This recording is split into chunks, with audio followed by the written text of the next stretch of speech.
வணக்கம் நேர்களே, ஆன்மீகமும் ஆரோக்கியமும் நிகழ்ச்சியில் உங்களை சந்திப்பதில் மிக்க மகிழ்ச்சி அடைகிறேன். கடந்த நிகழ்ச்சியில் குடும்பத்தில் வரக்கூடிய மன அழுத்தம், அது மட்டும் இல்ல உறவுகளில் எப்படியெல்லாம் மன அழுத்தம் உருவாகுது, அதுலேருந்து எப்படி வெளியில வரலாம் என்பதை பற்றி நாம் பார்த்தோம். அதைத் தொடர்ந்து இந்நிகழ்ச்சியில் மன அழுத்தம் என்பது வாழ்க்கையில ஒரு பகுதியாக இருக்கிறதா, அது ஒரு நேச்சுரலான இயற்கையான ஒரு விஷயமாக இருக்கிறதா என்பதை பற்றி விளக்கம் தருவதற்காக நம்முடன் இணைந்துள்ளார் சகோதரி பிரம்மாகுமாரி ருக்மிணி அவர்கள். இவர் கடந்த 20 ஆண்டுகளாய் ராஜயோக தியானம் பயின்று பயிற்றுவித்து வருகிறார். தொழில்துறையில் இருந்து கொண்டு ஆன்மீக சேவையும் செய்து வருகிறார். மலேசியாவில் பல்வேறு இடங்களில் ஆன்மீக சொற்பொழிவு நிகழ்ச்சிகளை நடத்தி கொண்டு வருகிறார். நேயர்களே, உங்கள் சார்பில் அவரை வரவேற்கிறேன். வணக்கம் சிஸ்டர். ஓம் சாந்தி. வணக்கம். ஓம் சாந்தி. சிஸ்டர், கடந்த நிகழ்ச்சியில் நம்ம உறவுகளில் வரக்கூடிய ஸ்ட்ரெஸ், மன அழுத்தத்தை பற்றி நம்ம பேசிட்டு இருந்தோம். அதுலேருந்து எப்படி வரலாம், வெளிவரலாம் என்பதை பற்றி நம்ம பார்த்தோம். அதாவது அப்போது இந்த ஸ்ட்ரெஸ் ஆனது நம்ம வேலை செய்யக்கூடிய இடங்கள்ல இருக்குன்னு நம்ம பேசினோம், குடும்பத்துலேயும் இருக்குன்னு சொன்னோம். அப்போது இந்த ஸ்ட்ரெஸ் ஆனது, மன அழுத்தமானது வாழ்க்கையில் ஒரு பகுதியா, அது ஒரு இயற்கையான ஒரு விஷயமாக இருக்கிறதா, அதை பற்றி சொல்லுங்கள் சிஸ்டர். ஸ்ட்ரெஸ், மன அழுத்தம் என்பது வாழ்க்கையில் ஒரு பகுதி. அது இயற்கையான ஒன்று தான் அப்படின்னு சொல்கிறாங்க. அதாவது அது ஒரு நேர்மறையாக சிந்திக்கிறாங்க பாருங்களேன். ஆனால் உண்மையிலேயே அப்படி அல்ல. அதாவது எந்த ஒரு மன அழுத்தமும் நமக்கு பாசிட்டிவான ஒரு ரிசல்ட் கொடுக்கறது கிடையாது. அப்படி மன அழுத்தம் என்பது நம்மளுடைய வாழ்க்கையில் ஒரு பகுதியாக இருந்துச்சு அப்படின்னு சொன்னாக்கா, ஏன் அதை நான் நிர்வகிக்கணும்னு நினைக்கிறேன்? ஏன் அந்த மன அழுத்தத்தினால நான் இவ்வளவு பாதிப்பு அடையிறோம்? உடல் ரீதியில பாதிப்பு கொடுக்கறது, குடும்ப உறவுகள்ல பாதிப்பு கொடுக்கறது, வேலை இடத்துல பாதிப்பு கொடுக்கறது. அப்ப இவ்வளவு பாதிப்பை நான் அனுபவிக்கிறேன். அனுபவிச்சும் நான் அதை அது ஒரு இயற்கை தானே அப்படின்னு பாதிச்சவங்க சொல்ல மாட்டாங்க. ஆனா இந்த மன அழுத்தத்தினால பாதிக்கப்படாம இருக்கிறாங்க பாத்தீங்களா, அவங்க தான் என்ன சொல்றாங்கன்னா, இது வாழ்க்கையில ஒரு பகுதி தான் அப்படின்னு சொல்லுவாங்க. அப்ப நான் முதல்ல சொன்னபடிக்கு அப்படியே வாழ்க்கையில அது ஒரு பகுதியாக இருந்துச்சு அப்படின்னு சொன்னாக்கா, நான் அதை நிர்வகிக்கணும், அது என்னுடைய வாழ்க்கையில இருந்து அகற்றணும் அப்படின்னு நான் எந்த ஒரு முயற்சியும் செய்ய மாட்டோம். ஆக அவங்க சொல்ற அந்த விஷயம் அது ஒரு தவறான ஒரு நம்பிக்கை. அதனால அந்த அந்த ஸ்ட்ரெஸ் கூடயே அவங்க வாழணும் அப்படின்னு நினைக்கிறாங்க. ஆனா அது ஒரு கட்டத்துல அது நமக்கு பாதிப்பை ஏற்படுத்தும் போதுதான் அதனோட வலியை அவங்க உணர முடியும். மன அழுத்தம் என்னக்கூடியது ஸ்ட்ரெஸ் என்னக்கூடியது ஒரு பாசிட்டிவான ஒரு வார்த்தை தானே. அது மாதிரியும் சிலர் கேக்குறாங்க. மன அழுத்தம், ஸ்ட்ரெஸ் அப்படின்றது ஒரு பாசிட்டிவான ஒரு வார்த்தை தான். முதல்ல சொன்ன மாதிரிக்கு அது ஒரு இயற்கையான ஒன்றுதான் அப்படின்னு சொல்றாங்க. அதே மாதிரிதான் நான் இப்ப உங்களை கேக்குறேன். அப்படி அந்த ஸ்ட்ரெஸ், அந்த மன அழுத்தமானது பாசிட்டிவான ஒன்றா இருந்துச்சுன்னா, எனக்கு வரக்கூடிய முடிவு, ரிசல்ட் பாசிட்டிவா இருக்கணும். அப்படி ஒரு பாசிட்டிவான முடிவு நமக்கு கிடைக்கிறதா? அது கிடைக்கிறது இல்ல. எப்படியும் அதன் மூலமா அவங்க ஏதோ ஒரு வேதனை தான் அவங்க அனுபவம் செய்யறாங்க. இப்ப பாருங்க, மேல் இடத்துல இருந்து ஒருத்தருக்கு மூலமா எனக்கு பிரச்சனை வருது. அவங்க எனக்கு ஸ்ட்ரெஸ், எல்லாருமே சரியா தான் இருக்கிறாங்க, ஆனா இவங்க மூலமா தான் எனக்கு அந்த ஸ்ட்ரெஸ் வருது, அந்த இது வருது அப்படின்னு குறிப்பிட்ட நபர்ல இருந்து தான் எனக்கு மத்தபடி எல்லாமே நல்லா இருக்கு, அவங்கள்ட்ட இருந்து தான், அவங்க கிட்ட இருந்து வருது அப்படின்னு சொல்றாங்க. அப்போ அந்த வேதனை அவங்களுக்கு தெரியுது, அந்த வலி அவங்களுக்கு தெரியுது. அப்போ வலி வரும் பொழுது அதை எப்படி அவங்க அதை பாசிட்டிவா எடுத்துக்க முடியும்? அப்போ அந்த வார்த்தை என்பது நான் சொல்றதுக்கு வேணா நான் ஏற்றுக்கொள்ளலாம். சீக்கிரம் வேலை நடக்கும் என்பதுக்காக அவங்க ப்ரெஷர் கொடுக்கறத பாசிட்டிவா நம்ம பார்த்தாலும், இந்த பக்கம் அவங்களுக்கு பெயினா தானே, துக்கமா தானே அவங்க அந்த வேலையை பயத்துடன் செய்யறாங்க. அப்படின்னு சொல்லும்போது நான் என்ன சொல்ல வரேன்னா, நான் அதை பாசிட்டிவா நினைச்சாலும் அதன் மூலமா வரக்கூடிய அந்த முடிவானது, அந்த ரிசல்ட் பாத்தீங்கன்னா எதுவுமே அதாவது எதிர்மறையான எந்த ஒரு விஷயமும் பாசிட்டிவான முடிவு கொண்டு வராது. அப்ப முடிவு எதிர்மறையா இருக்கும் பொழுது அந்த விஷயம் பாசிட்டிவா நம்மளால எடுத்துக்கொள்ள முடியாது. இந்த மாணவ பிள்ளைகளுக்கு கூட என்ன பண்றாங்கன்னா, பேரண்ட்ஸ் ஆகட்டும், டீச்சர்ஸ் ஆகட்டும், சில பேர் ரிலேஷன்ஸ்ல இருக்கக்கூடிய உறவினர்கள் கூட என்ன பண்றாங்கன்னா, கம்பேர் பண்றாங்க. பாரு, அவங்க அவ்வளோ நல்லா மார்க் எடுத்திருக்கான், இவன் நல்லா மார்க் எடுத்திருக்கான்னு, அந்த மாதிரி ஒரு ஸ்ட்ரெஸ் கொடுத்தா நல்லா மார்க் எடுத்துருவாங்க. என்ன ஒரு 90 மார்க் எடுத்தாலும் சரி, 80 மார்க் எடுத்தாலும் சரி, நீ 100 எடுக்கணும் எனக்கூடிய ஒரு ஒரு அழுத்தத்தை கொடுத்துட்டே இருக்காங்க. ஆமா. ஏன்னா அந்த ஒரு பாசிட்டிவான ரிசல்ட் எதிர்பார்க்கறதுனால. ஆனா இது மாணவர்களுக்கு எந்த அளவுக்கு பாதிப்பை கொடுக்குது அப்படின்றது வந்துட்டு அவங்க உணராதவங்களா இருக்கிறாங்க. இப்போ மாணவர்களுக்குன்னு தனியே ஒரு ஸ்ட்ரெஸ் இருக்கு. நீங்க பாருங்க, அவங்க காலையில 7 மணிக்கு பள்ளிக்கு போறாங்க. அப்புறம் மதியானம் 1:30 மணிக்கு பள்ளிகள் முடியுது. இல்ல எக்ஸ்ட்ரா வகுப்பு அப்படின்னு சொல்லிட்டு பார்த்தீங்கன்னாக்கா 5, 6 மணி வரைக்கும் இழுத்துறாங்க. 6 மணிக்கு வீட்டுக்கு வராங்க. அதன் பிறகு வந்துட்டு டியூஷன் போறாங்க. அப்புறம் டியூஷன் முடிஞ்சு நைட்டு 9 மணி போல வராங்க. அதுக்கு பிறகுதான் அவங்க வந்துட்டு ஹோம்ஒர்க் பண்றாங்க. இல்ல ரிவைஸ் பண்றாங்க. அப்புறம் அது தூங்குறதுக்கு 10, 11 ஆகிடுது. அப்புறம் காலையில மீண்டும் எழும்புறாங்க. சில பிள்ளைகள் பாருங்க, அதிகாலையில படிக்கணும் அப்படின்னு சொல்லிட்டு 4 மணிக்கெல்லாம் எந்திரிக்கிற பிள்ளைகளும் வந்துட்டு இருக்கிறாங்க. அப்போ அவங்களோட வாழ்க்கை பாருங்க அன்று முழுதும் வந்துட்டு டைட்டா இருக்கு. மெக்கானிக்கலா ஆமா. சோ இந்த மாதிரி அவங்களுடைய வாழ்க்கை போயிட்டு இருக்கு. இதே வந்துட்டு அவங்களுக்கு ஒரு பெரிய ஸ்ட்ரெஸ். இந்த இடத்துல பார்த்தீங்கன்னா பெற்றோர்களுடைய அழுத்தமும் அவங்களுக்கு போய் சேருது. அதாவது நீங்க சொன்ன மாதிரிக்கு மற்ற பிள்ளைகளோட அவங்கள வந்துட்டு ஒப்பிட்டு பார்க்குறாங்க. இப்போ அவங்க பிள்ளைகள் வந்துட்டு 100 மார்க் எடுத்திருக்கு, நீ வந்துட்டு 90 தான் எடுத்திருக்க, 96 தான் எடுத்திருக்க. அது கூட அவங்களுக்கு வந்துட்டு 10 போதில்ல. அப்போ இன்னும் வந்துட்டு 100 மார்க் மதிப்பெண் நீ வந்துட்டு எடுக்கணும் அப்படின்னு சொல்லிட்டு அந்த அழுத்தத்தையும் அவங்களுக்கு கொடுக்குறாங்க. படி படி படி, இதுதான் வந்துட்டு பெற்றோர்கள் அவங்களுக்கு வந்துட்டு கொடுக்கக்கூடிய ஒரு அழுத்தம்.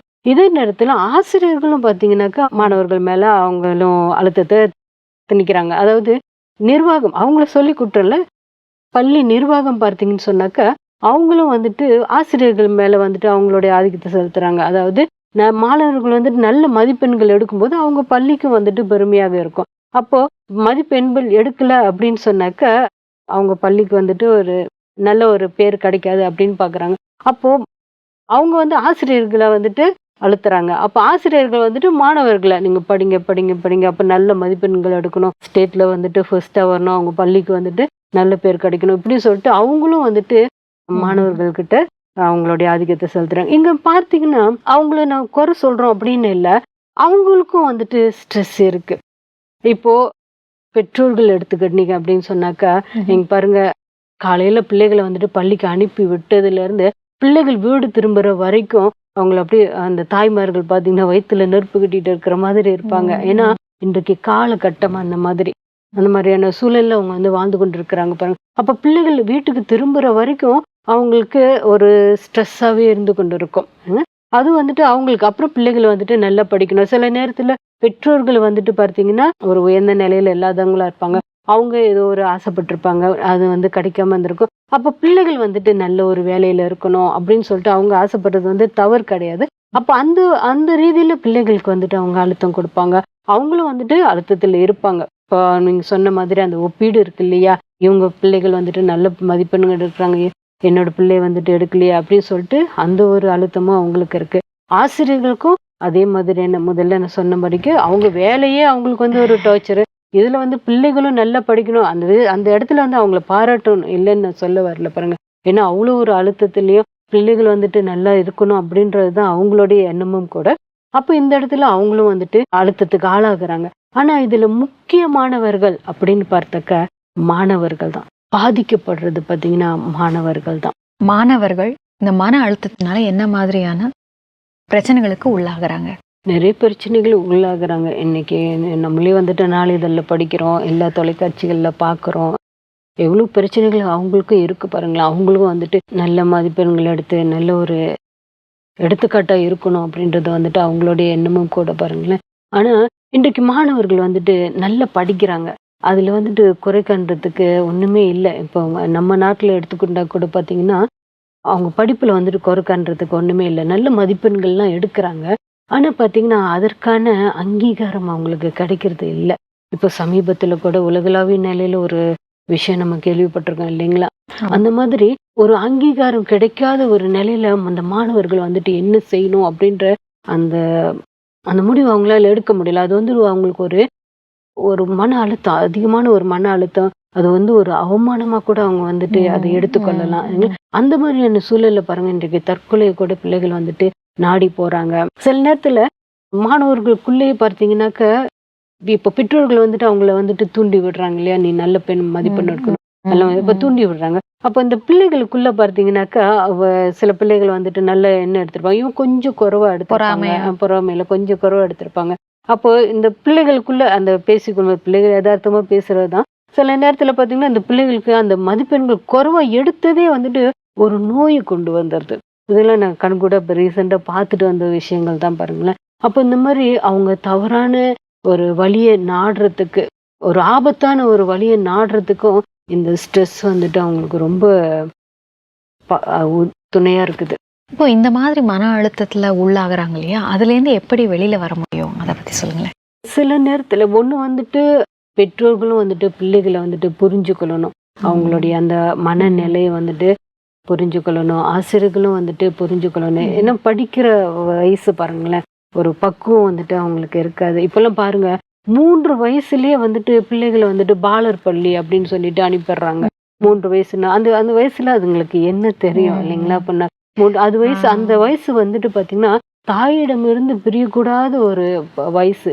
சரிங்களா? அப்ப அந்த அரவணைப்பு வந்து அந்த அந்த நேரத்துல அந்த பிள்ளைகளுக்கு வந்து ரொம்ப தேவை. அந்த மாதிரி பிள்ளைகள வந்துட்டு 1 1/4 அனுப்பிடுறாங்க. வயசுக்கெல்லாம் வந்து அட்மிஷன் குடுத்துடுறாங்க இல்லையா? ஆமா. மலேசியால நான் பார்த்துருக்கேன். ம். அந்த மாதிரி சின்ன வயசுலயே பாலர் பள்ளி அப்படின்னு சொல்லிட்டு எல்லாம் அனுப்பிடுறாங்க. அப்ப அவங்களுக்கு வந்துட்டு அந்த படிப்பு தான் வந்துட்டு முக்கியமாக கருதுறாங்க. சில நேரத்துல பார்த்தீங்கன்னா, இந்த மருத்துவம் படிக்கிற பிள்ளைகள், அவங்க காலேஜ்ல இருக்கிறாங்க இல்லையா? அப்போ அவங்க வீட்டுக்கு அம்மாவுக்கு கால் பண்ணி பேசுறதுக்கு கூட நேரம் இல்ல. அந்த அளவுக்கு இயந்திரமா அவங்க வந்துட்டு இருந்து கொண்டு இருக்கிறாங்க பாருங்க. அப்போ அவங்க மனநிலைய வந்துட்டு பெற்றோர்கள் புரிஞ்சு கொள்ளணும். ஆசிரியர்களும் வந்துட்டு புரிஞ்சு கொள்ளணும். அவங்களுக்கு ஒரு இலகுவான வழிகள வந்துட்டு அவங்க ஏற்படுத்தி கொடுக்கலாம். இன்னொன்னு பார்த்தீங்கன்னாக்க, இந்த ஆன்மீகமும் வந்துட்டு அவங்களுக்கு ரொம்ப துணை புரியும்.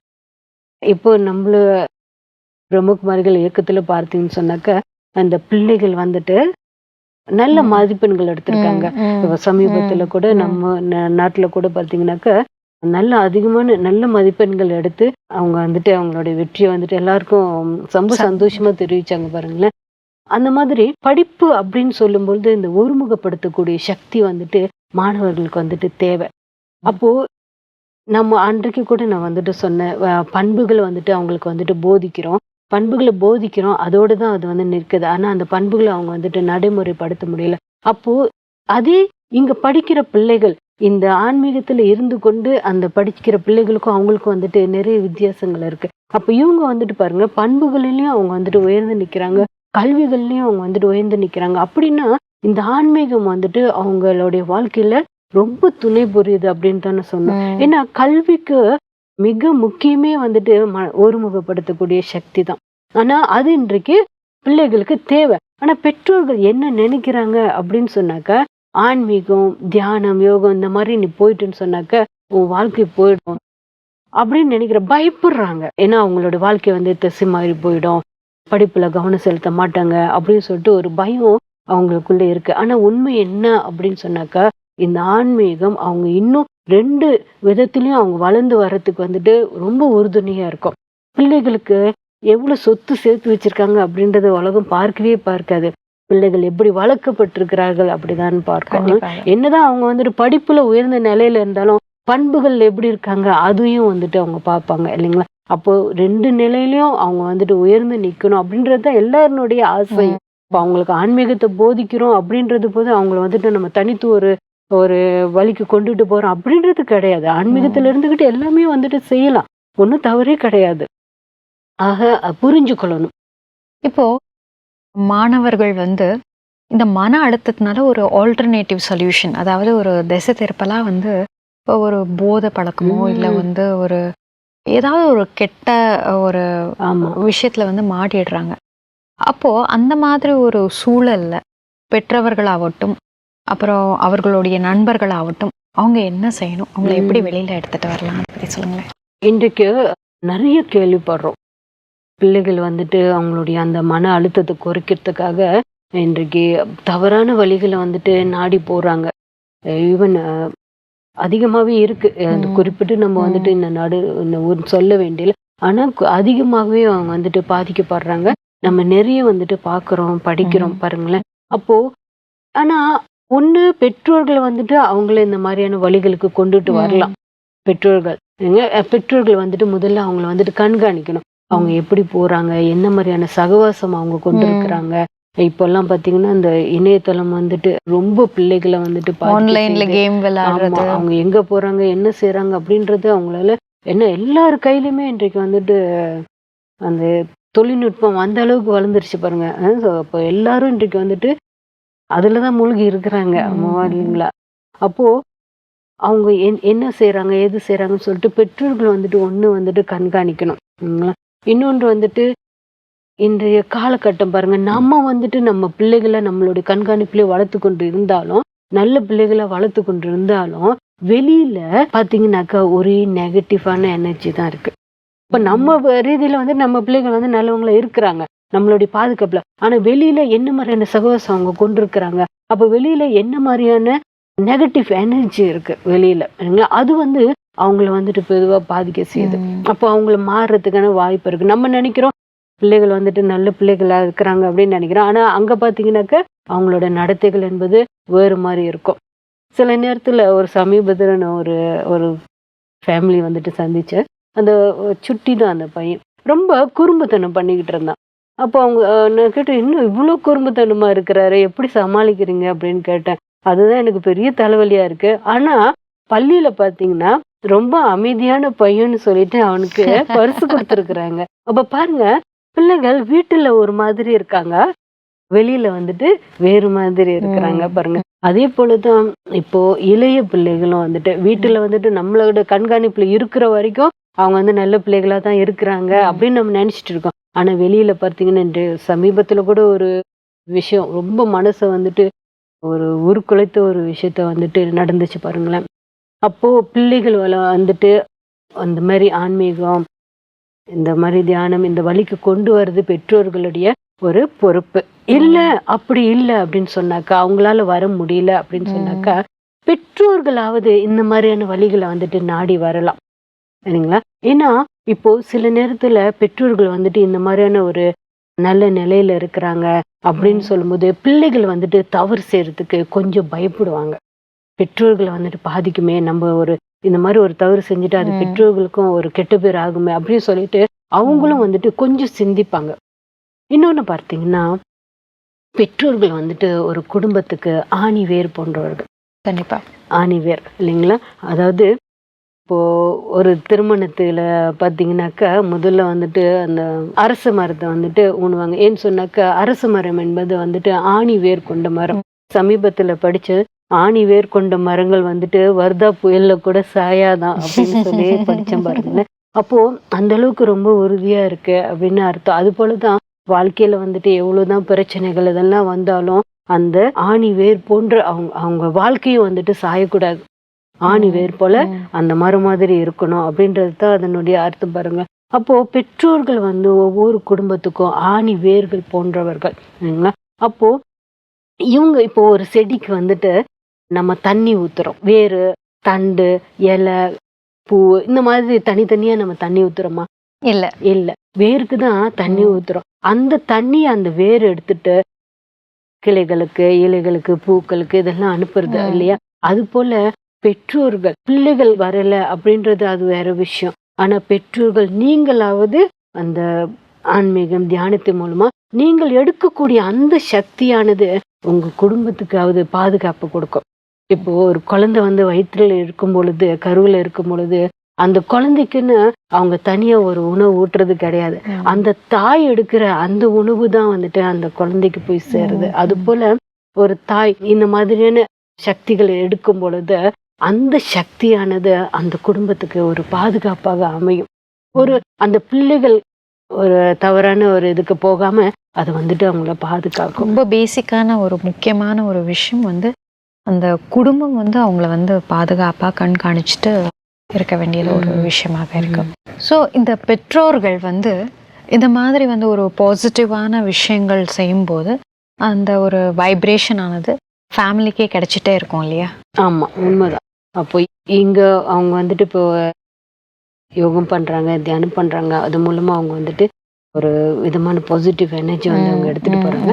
அப்போ குடும்பத்துக்கு போகும் பொழுது அந்த எனர்ஜி வந்துட்டு அந்த குடும்பத்துக்குள்ள பருவத்துக்கான வாய்ப்பு இருக்கு. இன்னொன்று வந்துட்டு பாத்தீங்கன்னா அவங்க வீட்டுக்குள்ளேயே வந்துட்டு அவங்க வந்துட்டு அந்த பாசிட்டிவ் எனர்ஜி வந்துட்டு பருவத்துக்கு முயற்சி எடுக்கணும். வீட்டில் இருக்கக்கூடிய அந்த தீய சக்திகளானது அகற்றப்படுறதுக்கான வாய்ப்புகள் வந்து அதிகம். ஏன்னா நான் என்ன நினைக்கிறேனோ, எனக்குள்ள என்ன இருக்கோ அதுதான் என்னை சுத்தின்னு வந்துட்டு பரவும். ஒரு முறை வந்துட்டு ஒரு சன்னியாசி வந்துட்டு ஒரு மரத்தடியில உட்காந்து எப்போதுமே வந்து தியானம் செஞ்சுட்டு இருப்பாரு. அவரை சுத்தின்னு இந்த கடல் புறாக்கள் இல்லையா, அது வந்து சுத்தின்னு பறந்து கொண்டிருக்கும். அவர் தலையில வந்து உட்காரும், தோள்கள்ல வந்து உட்காரும். அப்போ இதை வந்து ஒரு பையன் வந்து பார்த்து கொண்டே இருந்தான். அப்போ இன்னொரு நாள் அவர் வந்து தியானம் செய்யறதுக்காக போகும் பொழுது அந்த பையன் வந்து அவரை நிறுத்திட்டு கேட்டா, ஐயா உங்களை சுத்தி தான் இத்தனை புறாக்கள் பறந்து கொண்டிருக்க, அதுல ஒரே ஒரு புறாவை எனக்கு பிடிச்சு கொடுக்க கூடாதா அப்படின்னு சொல்லி கேட்டான். அப்ப அவர் சொன்னாரு, சரி இன்னைக்கு நான் உனக்கு ஒரு புறா பிடிச்சு கொடுக்குறேன் அப்படின்னு சொன்னாரு. அப்ப அவரும் போயிட்டு உட்கார்ந்தாரு தியானத்துல. உட்காந்து தியானம் பண்ணாரு. புறாக்கள்லாம் வந்துச்சு. ஆனா எதுவுமே அவரை நெருங்கி வரல. வந்த புறாக்கள் எல்லாமே மேலேயே வட்டம் அடிச்சுட்டு போயிடுச்சு. அப்போ பாருங்க, இத்தனை நாள் அன்பொழுக இறைவனை நினைச்சு அமர்ந்திருக்கும் போது தன்னை நெருங்கி வந்த அந்த புறாக்கள் தனக்கு தீங்கு ஏற்படுத்தும் எண்ணத்தோடு அவர் அமர்ந்திருக்கும் போது எதுவுமே வந்துட்டு அவரை நெருங்கி வரல. அப்போ நான் உள்ள என்ன நினைக்கிறேனோ அந்த எண்ணங்கள் வந்து என்னை சுத்தின்னு வந்துட்டு பரவி இருக்குது. அது போலதான் நம்ம குடும்பத்துல இருக்கும்போது வீட்டுல வந்துட்டு நல்ல தியானம் இதெல்லாம் பண்ணும்போது நல்ல ஒரு வைப்ரேஷனை வந்துட்டு அந்த குடும்பத்துக்குள்ள பரப்ப முடியும். அது குடும்பத்துல இருக்கிற எல்லாருக்குமே வந்துட்டு ஒரு நல்ல விஷயமாக அமையுது. மாணவர்களுக்குள்ள எப்படி வந்து மன அழுத்தம் வருகிறது, அதுலேருந்து அவங்க எப்படி வந்து வெளியில வரணும் என்பதை பற்றி ரொம்ப சிறப்பாக சொன்னீங்க. அது மட்டும் இல்லை, பெற்றோர்கள் வந்து பிள்ளைகளை வந்து எப்படி மன அழுத்தத்திலேருந்து அவங்கள காப்பாற்றணும் என்பதை பற்றி அழகாக சொன்னதற்காகவும் இந்த நிகழ்ச்சியில் வந்து கலந்து கொண்டதற்காகவும் நன்றி, வணக்கம். நன்றி, வணக்கம். மாணவர்களுக்கு மன அழுத்தம் எப்படி உருவாகுது, அந்த மன அழுத்தத்திலிருந்து எப்படி வெளியில வரணும், பெற்றோர்கள் வந்து பிள்ளைகளை எப்படி அந்த மன அழுத்தத்தில் இருக்கும்போது அவங்களை எப்படி கையாளணும் என்பதை பற்றி நாம் பார்த்தோம். இது போல நிறைய மன அழுத்தத்தின் சார்ந்த விஷயங்களை அடுத்த நிகழ்ச்சியில் நாம் பார்க்கலாம். அதுவரையிலும் நன்றி கூறி விடைபெறுகிறேன். நன்றி, வணக்கம்.